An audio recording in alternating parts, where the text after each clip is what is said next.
Hello, everybody. Jen here, City of Minot. Happy Monday. Happy Minot City Council Day. Let's get into the Minot Minutia.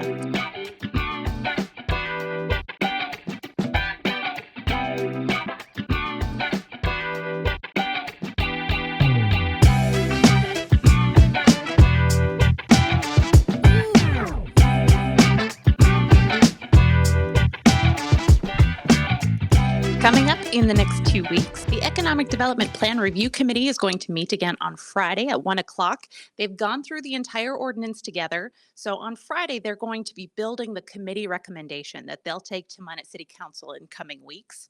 Our Planning Commission meeting is not going to be taking place this next time around. We'll be meeting again on August 12th for the Planning Commission. Thank you to everyone who attended the Mouse River Plan public meeting. I think we had about 40 in attendance. Also, a thank you to the Spot for hosting a meet and greet with our mayoral candidates last week. The next opportunity to get to know our 4 candidates will be on June 17th at Mouse River Players Theater. That one's going to be hosted by the Dakotan. It will be a debate. You can submit your questions at mydakotan.com/mayoral debate. And on June 25th, the Minot Area Chamber EDC will host a candidate forum right here at City Hall. That's from 4 to 6. You can attend in person, or that one will be broadcast as well. So get to know your candidates and be sure to vote on August 5th. There is no early voting. All of the voting will be day of, so it'll be 7 to 7 at the auditorium in room 201. Absentee ballots.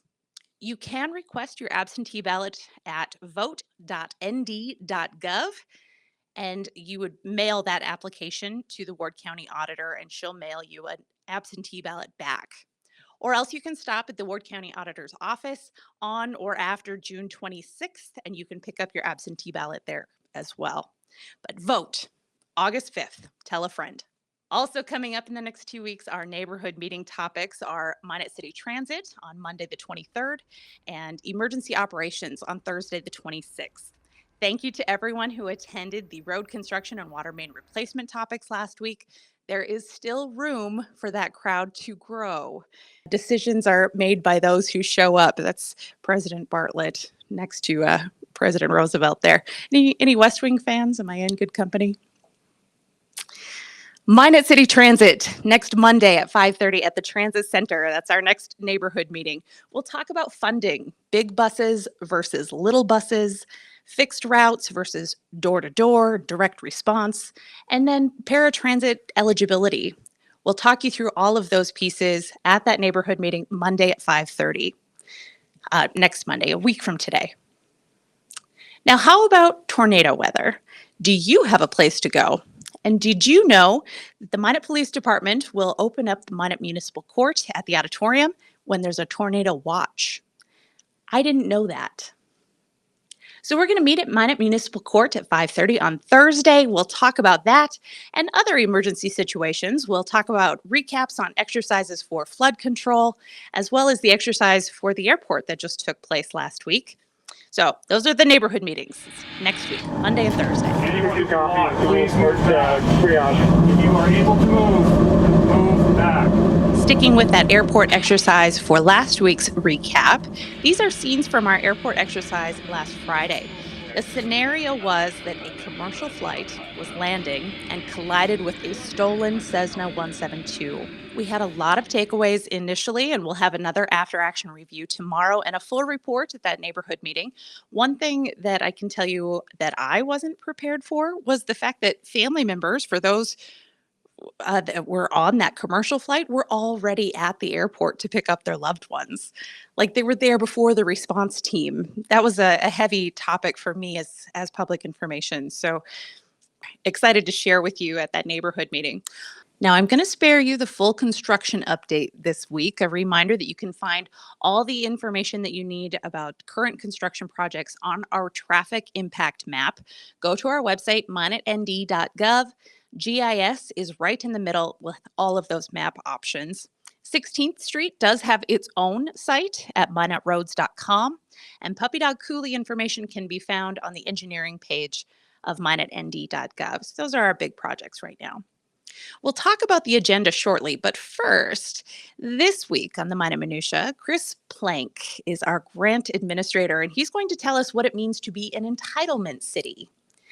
And his work caring for the CDBG or Community Development Block Grants administered by HUD or Housing and Urban Development. This is Chris Plank. So I can let you know a little bit about the history of the Community Development Block Grant.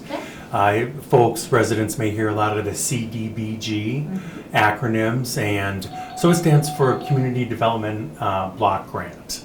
And CDBG has been around since 1974. It's the longest running program to assist those individuals who are low to moderate income individuals. And the goal is to have decent housing, provide economic opportunities if possible, as well as a suitable living environment. We do know that there are some struggles with the affordable housing.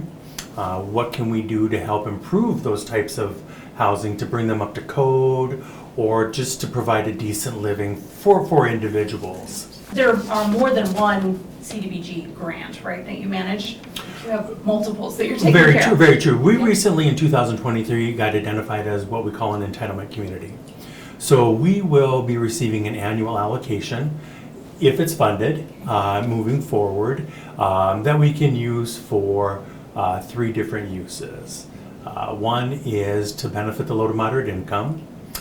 Second is urgent need. That's when there's no other funding available to help something typically with a disaster.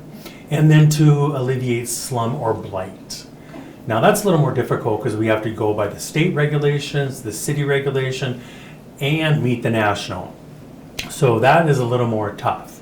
But yes, you are right, Jen. We do manage 3 other grants. So we have what we call Allocation 1, and these were from the result of the 2011 flooding. We have a CDBG DR Disaster Recovery Grant, which we're looking at closing out. We have expended the funds through that we received from that. And then probably the most impactful one is the National Disaster Resilience Grant that we were awarded. 13 communities in the U.S. Applied and for this grant, and Minot was awarded a little over $74 million. Amazing. Yeah, so that was nice. You know, that helped us with Milton Young Towers. It also helped us build Surrey Heights, which is a 55-plus apartment and living complex up on North Hill by Ramstead, as well as probably the most important and the most recognizable one is the Broadway Circle project. And part of the reason we did receive that funding was the family homeless shelter. Currently in the state, there were no shelters where if you were a male over a certain amount of age, you weren't able to stay with your family. So this way it assures families stay together. It's a transitional facility, not to meant long-term, but to help those in crisis with there. Beautiful. Congratulations. It's coming to a close here soon. Thank you. Yes. We did receive the certificate of occupancy for Building C today from Mansa Construction, so yay to that. We're happy about that. And we are working with Pathfinders Services of North Dakota. They're our new partners, so we're excited for them. Now, they have a 20-year affordability period on that. So that means that for the next 20 years, family homeless shelter has to be run according to the specifications. But then the more important is the 17 units for the LMI, low to moderate income individuals. All 17 of those units have to be rented to those at the 80% level where HUD says you're low income. So we check that every year. We do quarterly compliance checks to make sure that the correct individuals are being housed in there and those beneficiaries are being recorded, and we can report those back to HUD as well. So for ease of paperwork, it stays in the ownership of the city, and we're partnering with Pathfinder? Is that how that works? Yeah, we are giving Some clarity there. a lease to Pathfinders for the Okay. next 20 years, where they will be managing not only the family homeless shelter, the apartment complex, but they will all be managing the leases with the commercial space as well. So there are 3 commercial units that they will be doing. They'll generate some program income off that, which they can utilize to help manage and maintain the property. But the city will be out of it for maintenance-wise. It'll be all up to Pathfinders. Of course, we'll be there to support because it is a huge investment. We want to make sure that it's run accordingly and we're not outside of the guidelines. Of course, and this is in line with their mission as well, so it's something that they want to take on long term. Definitely, yeah. Pathfinders has been a great resource, and they're really excited to get going. We're just finishing up the operations and maintenance contract, and then we should be able to execute that soon with them. Beautiful, beautiful. We're going to circle back to the entitlement fund. Sure. You got your first allocation this spring, right? So we did receive our fiscal year 24 allocation in February. That was $331,580. And we were just notified 2 weeks ago that we have received our fiscal year 25.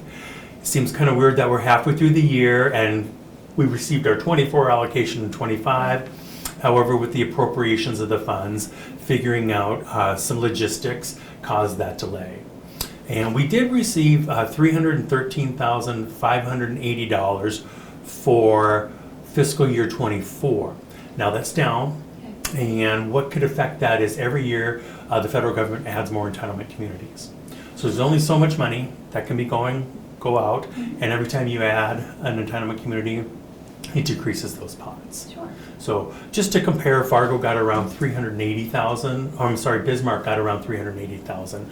So we're not too far off from them, considering, their increase in population over ours. Right. You had mentioned that, assuming this continues to be funded, are you referring then to the federal government or to the local government? Because we don't have to accept it if we don't want to, correct? That is correct. We can turn that down. Okay. The recommendation right now is, since the uncertainty of future funding, if you opt out of it now, chances are you may not get back into it at a later date. So they're encouraging people to stay with the program until the federal government says there will be no funding.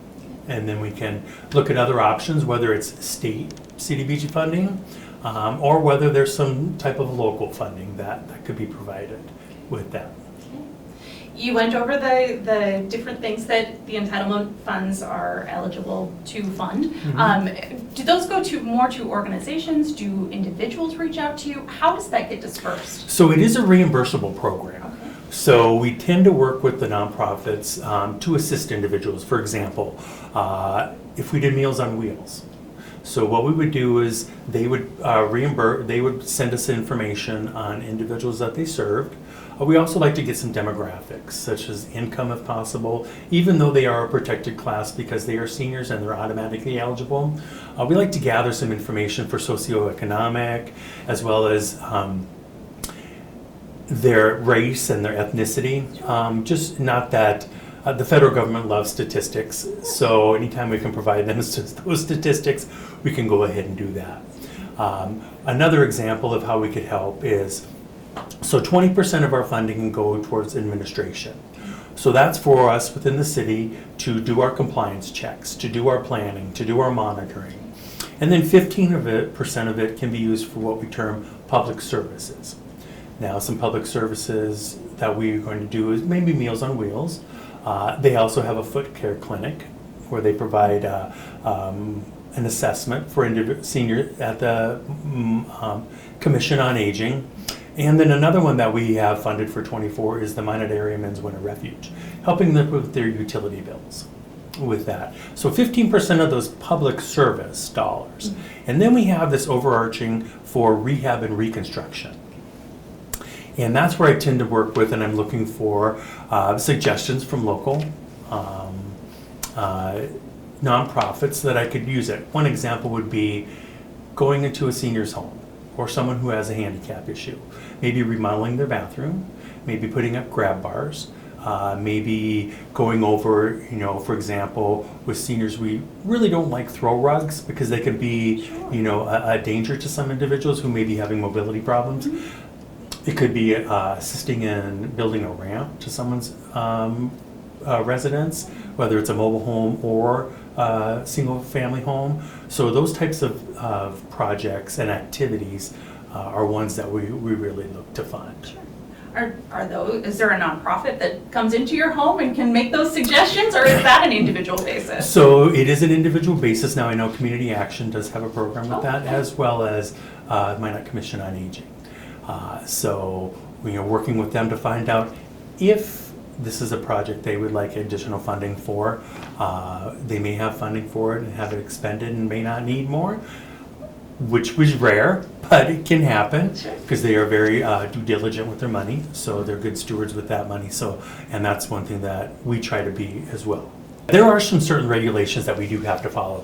For example, if we were to do any rehab or reconstruction on a place, if I allocate more than $2,000, then we have to do what's termed Davis-Bacon kicks in. Yep. And that's a wage determination to make sure that the workers who are completing the job are getting paid fairly, according to the federal guidelines. Yeah.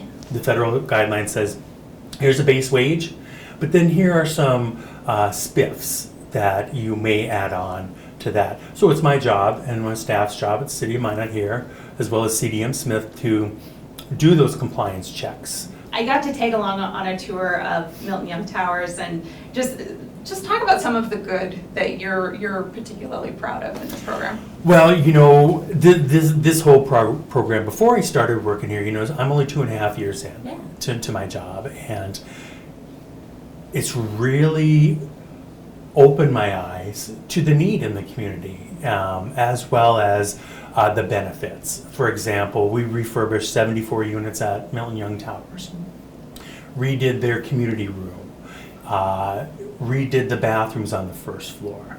Now, it doesn't really sound like a lot, but for those individuals, Milton Young Towers was built in '74, around the same time this program was established. Sure.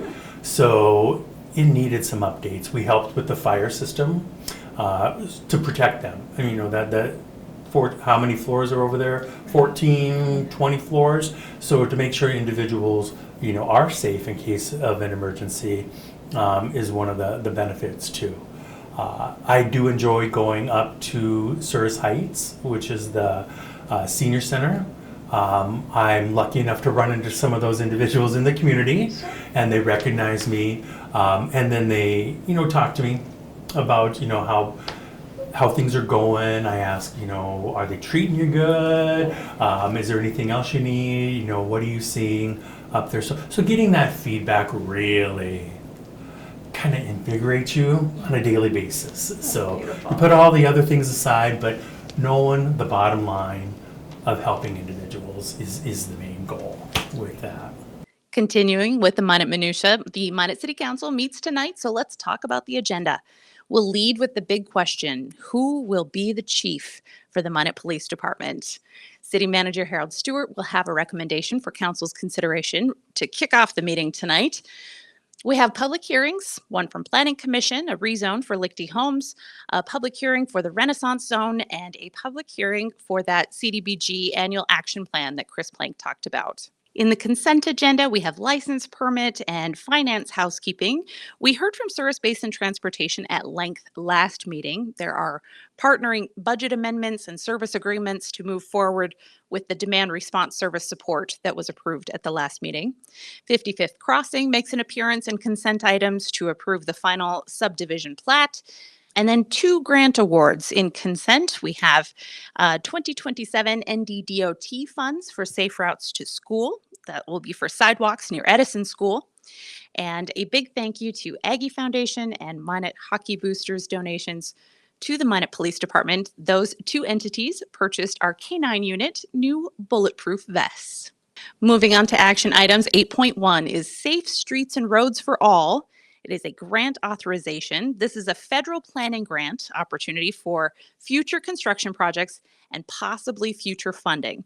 This would be asking council permission to pursue that grant. 8.2, the airport is updating terminal public safety announcement systems. 8.3, we'll be talking about the Mouse River Enhanced Flood Protection Project. This is for phase VEU-1, or the Velva Bridge replacement. Souris River Joint Board received a bid in the amount of $9,889,769.18. This is 17.9% over the estimate. The bid award does live with SRJB. Minot City Council is presented the information as a funding source through your sales tax dollars. SRJB will be looking for a concurrence of council. Following personal appearances in miscellaneous and discussion, we have presentations for the Airport Pavement Condition Index Study, the condition of our runways, and we'll talk about the SAFER grant, which is being explored for our fire and emergency response staffing purposes. That's the agenda. Next week, there are meetings posted for Minot City Council. They'll be going through the proposed 2026 budget line by line with department heads. So watch for those recaps toward the end of the month. And we'll see you at the Minot City Council at 5:30. That's the Minot Minutia.